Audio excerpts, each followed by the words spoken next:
বন্ধুরা, আজকের এই সত্যিকার ভূতের ঘটনাটি পাঠিয়েছে মোহিত আল হাসান। আর এই ঘটনাটি তার মামার সাথে ঘটেছিল। আজকের বিশেষ প্রশ্ন, তোমরা কি কোনো ভুতুড়ে হোটেলের ব্যাপারে শুনেছ? আর সেটি কোথায় অবস্থিত? সাল 1999। আমার মামা ও তার দুই বন্ধু রফিক ও নাজমুল একসাথে সিলেটের জাফলং বেড়াতে গিয়েছিল। সারাদিন অনেক ঘোরাঘুরি করে রাতে তারা একটি রেস্তোরাঁয় খাবার খেয়ে তাদের থাকার হোটেলে চলে আসে। সকলে ভীষণ ক্লান্ত থাকায় হোটেল রুমে এসেই ঘুমিয়ে পড়ল। গভীর রাতে মামার ঘুম ভেঙে যায় এবং ভীষণ পানি পিপাসা পায়। তিনি এবার বিছানা থেকে উঠে পাশের ঘরে গেলেন পানির উদ্দেশ্যে।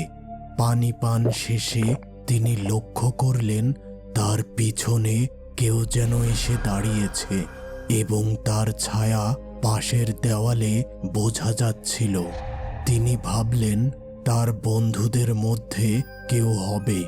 এবার দ্রুত পিছন ফিরলেন, কিন্তু একই কোথায় কে? সামনে কেউ নেই, আর সেই দেওয়ালের ছায়াও অদৃশ্য। ভীষণ ভয় পেলেন মামা। দ্রুত তিনি বিছানায় যেয়ে শুয়ে পড়লেন এবং কখন যেন ঘুমিয়ে গেলেন। পরের দিন সকালে মামা তার দুই বন্ধুকে গত রাতের অদ্ভুত ব্যাপারটা জানালো, কিন্তু তারা দুইজন একেবারে ব্যাপারটা হেসে উড়িয়ে দিল। তারা কিছুতেই এই ব্যাপারটা বিশ্বাস করল না। ওই দিনও তারা অনেক ঘোরাঘুরি করল, কিন্তু সারাটা সময় মামা রাতের ওই ভুতুড়ে ব্যাপার নিয়ে চিন্তা করছিল। রাতে খাবার খেয়ে গত দিনের মতো সকলে ঘুমিয়ে গেল, কিন্তু আজকে রাতেও মামার ঘুম ভেঙে গেল এবং ভীষণ পানি পিপাসা পেল।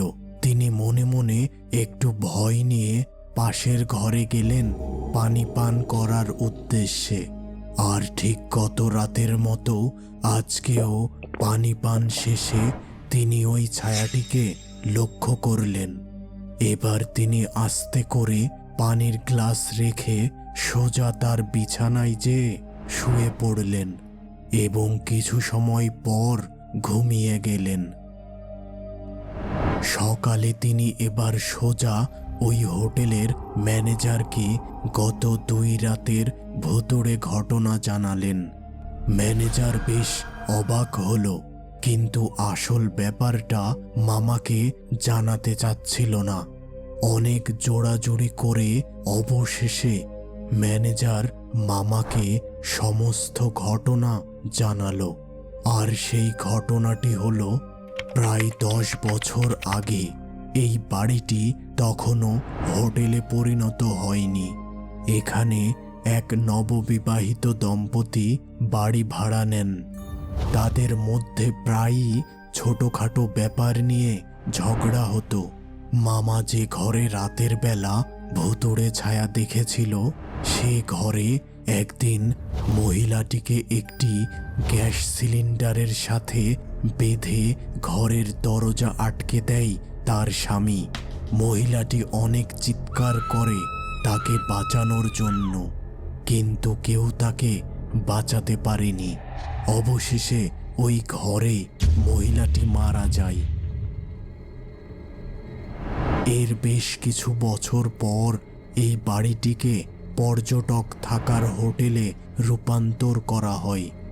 তবে মাঝে মাঝে অনেক পর্যটক ওই ঘরে ওই ভুতুড়ে ছায়াটিকে দেখতে পায়। এসব কিছু শুনে মামা বললেন, এইসব ভুতুড়ে ব্যাপার আমাদের আগেই জানানো উচিত ছিল, আপনি জানাননি কেন? দেখুন, এই ঘটনা শুনলে আমাদের এই হোটেলে কেউ উঠবে না। খুব কম সংখ্যক মানুষ এই ভুতুড়ে ছায়াকে দেখতে পায়। তাই আমরা ভেবেছিলাম আপনাদের সাথে কোনো কিছু হবে না। আচ্ছা ঠিক আছে, এখন আপনি আমাকে বলুন, আশেপাশে কোনো নামকরা মসজিদ আছে কি? হ্যাঁ, আছে তো। ও আচ্ছা, তাহলে আপনি আমাকে ওইখানে নিয়ে চলুন। দেখুন, আমি তো কিছুটা ব্যস্ত আছি, তবে আপনাকে আমি ওই মসজিদে যাওয়ার রাস্তা বলে দিচ্ছি।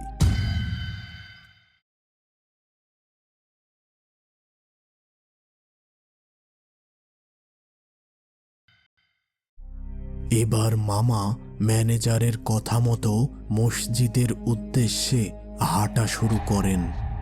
বেশ কিছু সময় হাঁটার পর তিনি পৌঁছে গেলেন ওই মসজিদের কাছে।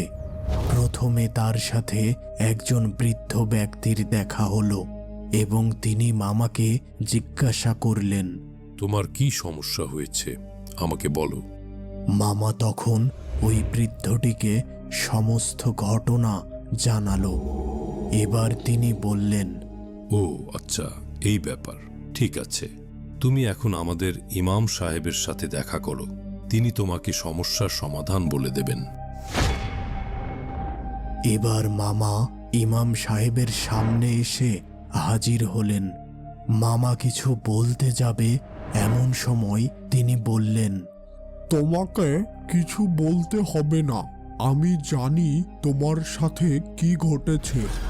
আপনি তো সব কিছুই তাহলে জানতে পেরেছেন, এখন এই সমস্যার সমাধান বলুন।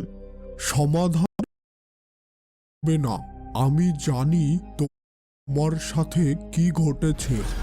আপনি তো সব কিছুই তাহলে জানতে পেরেছেন, এখন এই সমস্যার সমাধান বলুন। সমাধান আছে, কিন্তু সেই কাজটি বেশ কঠিন। তুমি কি পারবে?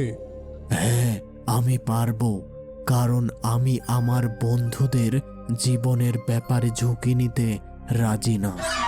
ঠিক আছে, প্রথমে তুমি হোটেলে যে ঘরে আছো তার পাশের একটি তালাবদ্ধ ঘরে প্রবেশ করে বিছানার নিচের মাটি খুঁড়ে একটি মহিলার কঙ্কাল সংগ্রহ করবে। এরপর ওই কঙ্কালটিকে গোসল করিয়ে জানাজা পড়াবে এবং এরপর দাফন কাফন শেষ করে কোনো এক এতিমখানায় ওই মহিলার চাল্লিশা খাওয়াবে। এতে করে ওই মহিলার আত্মাটি মুক্তি পাবে। এরপর মামা হোটেলে ফিরে এসে তার বন্ধুদের ও হোটেল ম্যানেজারের সাহায্যে ইমাম সাহেবের কথা মতো কাজগুলো সম্পূর্ণ করল। আর ওই রাতে মামা ওই অসংখ্য ধন্যবাদ আমার আত্মাকে মুক্তি দেওয়ার জন্য। আমি তোমার প্রতি চিরকৃতজ্ঞ থাকব।